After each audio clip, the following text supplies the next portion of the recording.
Imagine living inside a moving cage. Your body is locked beneath layers of heavy fabric. Your waist is pulled inward so violently that breathing itself becomes a conscious act. Steel hoops surround you, expanding your silhouette to an unnatural width. Now imagine this. You cannot simply step away. You cannot move freely. And you are not allowed to show discomfort. Yet your body still has needs. In Victorian society, elegance came at a brutal cost. Beneath the glamour, women were forced to solve one of the most basic human challenges while trapped inside clothing designed more like architecture than fabric. This wasn't a minor inconvenience. It was a daily logistical crisis, one that demanded planning, secrecy, and extraordinary ingenuity. So how did Victorian women navigate personal hygiene when removing their clothing wasn't an option? The answers are rarely discussed, intentionally forgotten, and far more unsettling than most history books are willing to admit. Before we step into this hidden world of rigid rules and silent solutions, I want to know, where are you watching from? Drop your country or city in the comments below. It's incredible to see how far this community of history explorers reaches. And if you're ready to uncover the realities polite society preferred to hide, make sure to subscribe, because this story is only the beginning. Now, let's return to the 19th century, where even the simplest daily routines required strategy, discipline, and absolute control. To understand the problem, we first need to meet the true antagonist of this story, the Victorian dress.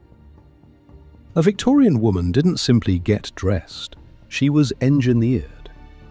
It began with a thin linen shift, the only fragile barrier between her skin and what followed. Then came the corset. This was not fashion support. It was a mechanical restraint, laced tightly enough to restrict breathing and alter the body's natural structure. Over that came layers of heavy petticoats, not one or two, but several, each adding weight, volume, and rigidity. And then there was the crinoline, a cage built from steel hoops and fabric tape, expanding the body's footprint to nearly 6 feet wide. Women were no longer just wearing clothing, they were inhabiting structures. Passing through a doorway required calculation. Sitting down demanded precision. In some homes, furniture, even architecture, had to be adapted to accommodate the scale of these dresses. Living inside this fabric fortress meant that everyday routines could no longer be spontaneous. Even the most basic bodily needs required planning, timing, and strategy. This is where Victorian ingenuity emerged. Enter the most quietly essential object in the household, the chamber pot. Not the crude containers often shown in popular culture, but carefully designed tools shaped for discretion. These vessels were elongated and curved, engineered to align with the geometry of layered skirts and steel frameworks, allowing use without dismantling the entire structure. In affluent homes, personal facilities were concealed in plain sight. An upholstered chair might hide a compartment. A decorative cabinet could serve an entirely different purpose. While women preserved composure, household staff moved with practiced efficiency, cleaning, resetting, and erasing any trace of necessity before it became visible.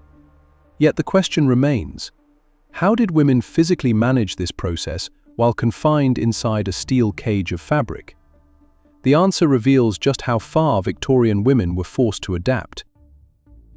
So how did they actually manage it? It was never as simple as lifting a skirt.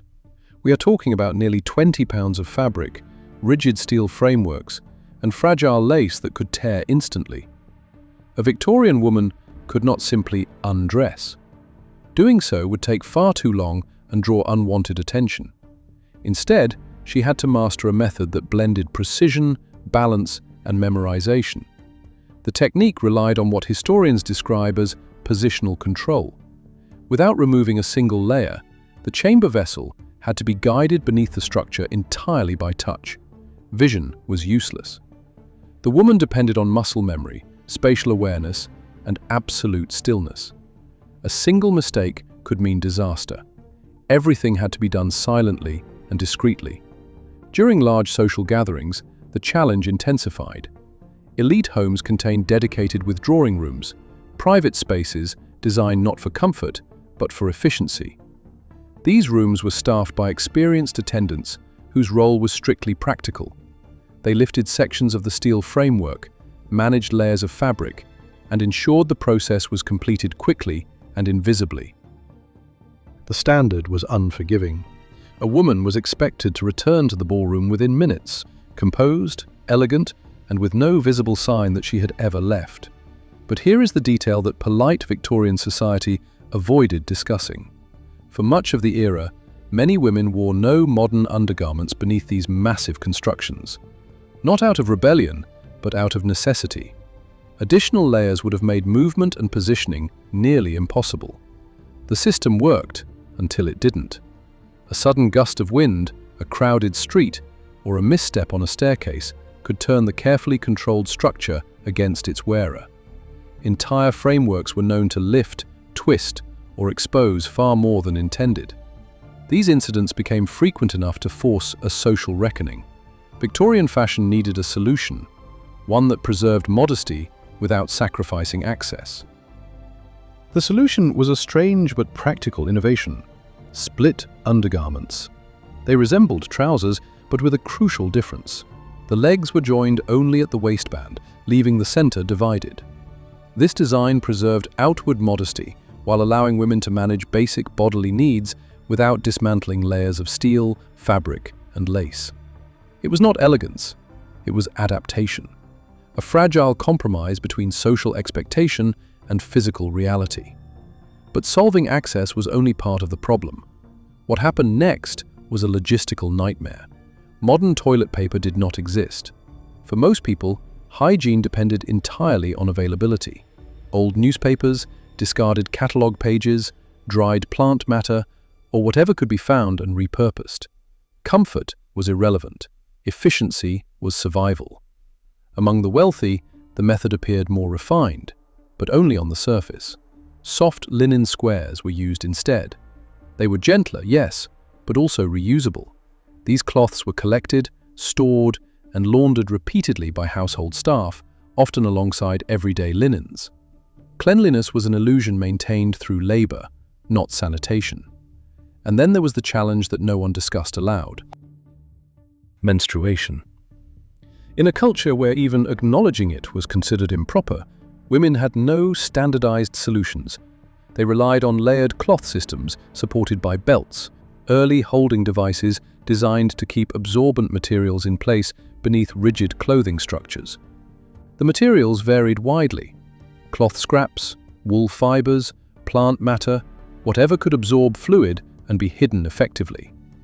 These had to be changed frequently, cleaned manually, and reused. All of this took place beneath corsets, petticoats, and steel frameworks, in silence, without complaint, and without guidance. If daily hygiene was a test of logistics, the monthly reality was a test of endurance.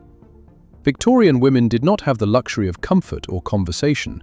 They had systems, and those systems demanded discipline. Now imagine managing all of this inside a rigid steel framework. On heavier days, a woman might need to change these improvised absorbent layers a dozen times or more. Each adjustment had to be done discreetly, quickly, and without assistance. There were no discussions, no instructions, and certainly no public acknowledgement, all while maintaining the illusion of effortless elegance. It was a hidden operation, executed in full view of society. And this leads us to another uncomfortable reality: the clothing itself. The gowns displayed in museums today appear pristine, almost timeless. But in daily life, they were anything but. These garments were constructed from materials that could not tolerate water. Intricate beadwork, silk, and delicate stitching made regular washing impossible. Most households conducted large-scale laundering only a few times per year. Instead of cleaning, clothing was maintained through ventilation. Dresses were hung outdoors or near open windows and treated with heavy powders designed to absorb moisture and neutralize odors. Cleanliness was simulated, not achieved. The washable layers beneath, linen shifts and undergarments, served a specific purpose. They absorbed sweat, oils, and bodily contact, acting as protective barriers between the body and the expensive outer garments. These inner layers were cleaned frequently, sacrificing themselves to preserve appearances. But once women stepped outside the controlled environment of the home, the situation became far more hazardous. Urban sanitation was rudimentary. Waste disposal systems, inherited from earlier centuries, remained in use. Upper floors of buildings were equipped with openings that allowed refuse to be emptied directly onto the streets below. Pedestrians learned to stay alert. Warning cries echoed through narrow streets, signaling that something was being emptied from above. Streets functioned less like thoroughfares and more like channels for runoff. Public space was not merely unpleasant, it was unpredictable. And here is one of the most unsettling ironies of the Victorian world. Human waste was not always treated as refuse. In times of conflict, it became a resource. During certain periods, authorities organized collections of urine from households, not out of curiosity, but because it contained compounds essential for producing saltpeter, a key component used in manufacturing gunpowder. Something deeply personal, something meant to be hidden, was repurposed to sustain national power. The private byproducts of everyday life were quietly absorbed into the machinery of war. Equally disturbing is the myth of Victorian privacy. Today, bathrooms are spaces of solitude. In the 19th century, privacy was a luxury few expected. Families commonly used chamber pots in shared rooms without discomfort. Modesty was visual, not spatial. At outdoor social gatherings, even among the upper classes, solutions were improvised. A gentleman in need did not excuse himself indoors. He stepped discreetly into hedges or gardens, trusting nature and social silence to conceal the act. Appearances were preserved, even when reality was far less refined. So what does all of this reveal about the Victorian era?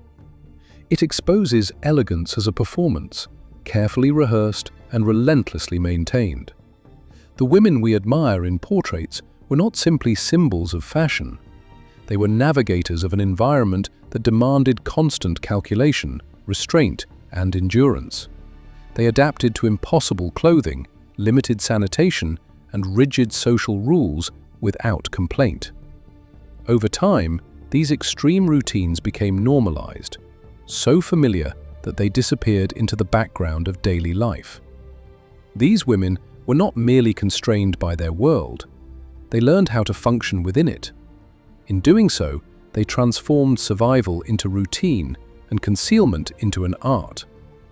When we look back, we should not see only victims of fashion. We should recognize problem solvers, people who found ways to live with dignity in systems that offered very little comfort. Victorian women developed a level of precision that bordered on the military. Each day was a calculated operation. Fluid intake had to be managed like a rationing system. Movements were planned around the availability of retiring rooms. Schedules were coordinated with near-surgical accuracy. This wasn't simply about dressing well, it was about making it through the day without a public catastrophe. Yet the physical burden was only part of the challenge. The psychological endurance required was far greater. Imagine sitting through a formal dinner, exchanging clever remarks, maintaining flawless posture and composure, while your waist is compressed by a corset and your body signals urgent distress. All the while, you are acutely aware that a single miscalculation could unleash a complex, humiliating chain of events. And still, they smiled, they danced, they performed their role without a crack in the facade. This wasn't etiquette, it was discipline. To endure this, women formed an unspoken network of survival. No manuals existed. Knowledge passed quietly from mother to daughter. Techniques of skirt control were taught like trade secrets. Female friends developed subtle codes, glances, pauses, gestures, used at social gatherings to communicate urgency without violating decorum. Servants became specialists in discretion. Their expertise lay not just in assistance, but in invisibility. They knew when to act, how to help, and how to erase any trace of the moment afterward. The economic machinery behind this illusion was immense. Wealthy households functioned as employment ecosystems. Laundresses, seamstresses, and ladies' maids devoted countless hours to keeping a single woman operational. Maintaining one elaborate wardrobe required continuous labor. Elegance, it turns out, was not just worn, it was staffed. But here is the twist historians find most compelling. This physical confinement may have unintentionally ignited an intellectual shift. Because these garments made movement exhausting and public life restrictive, many upper-class women were pushed into stillness. Confined to drawing rooms and parlors, they redirected their energy toward the one domain untouched by corsets and steel frames: the mind. Reading, writing, education, correspondence, and domestic sciences flourished. What began as enforced inactivity quietly nurtured intellectual engagement. Constraint, paradoxically, became a catalyst. This state of affairs did not last forever. The cage did not shatter overnight, but it weakened. Technological change and historical pressure forced fashion to surrender. The bicycle demanded mobility. World War I demanded functionality. Crinolines collapsed into bustles, bustles disappeared, and women increasingly rejected clothing that restricted their ability to work, move, and participate in public life. In retrospect, Victorian bathroom rituals can appear almost theatrical, odd footnotes in social history. But they reveal something far more serious about human adaptability. These women did not merely endure impossible standards, they learned to operate within them. They transformed daily hardship into structured routine, turning necessity into choreography. They developed systems that protected not only their dignity, but their social position and physical well-being inside the most impractical fashion ever imposed. And the consequences reached far beyond the private sphere. Their quiet problem-solving influenced evolving ideas of privacy, hygiene, and domestic design, contributing to the gradual emergence of modern plumbing, sanitation, and functional living spaces. What looks like elegance in portraits was, in reality, discipline. What appears passive was often strategic resilience. Even inside steel cages, Victorian women adapted, and in doing so, helped reshape the world that would eventually outgrow those cages entirely. Their daily struggles played a direct role in reshaping the world that followed, fueling the demand for practical clothing and helping lay the groundwork for the public health systems we depend on today. So the next time you use a modern bathroom without a second thought, pull on comfortable clothes, or manage your daily routines with ease, pause for a moment. Consider the long road that led here, from hidden chamber pots and steel crinoline cages to the freedoms of modern life. The Victorian women who endured these conditions with discipline and composure quietly pushed society forward, making today's comforts possible. Their story offers a powerful lesson.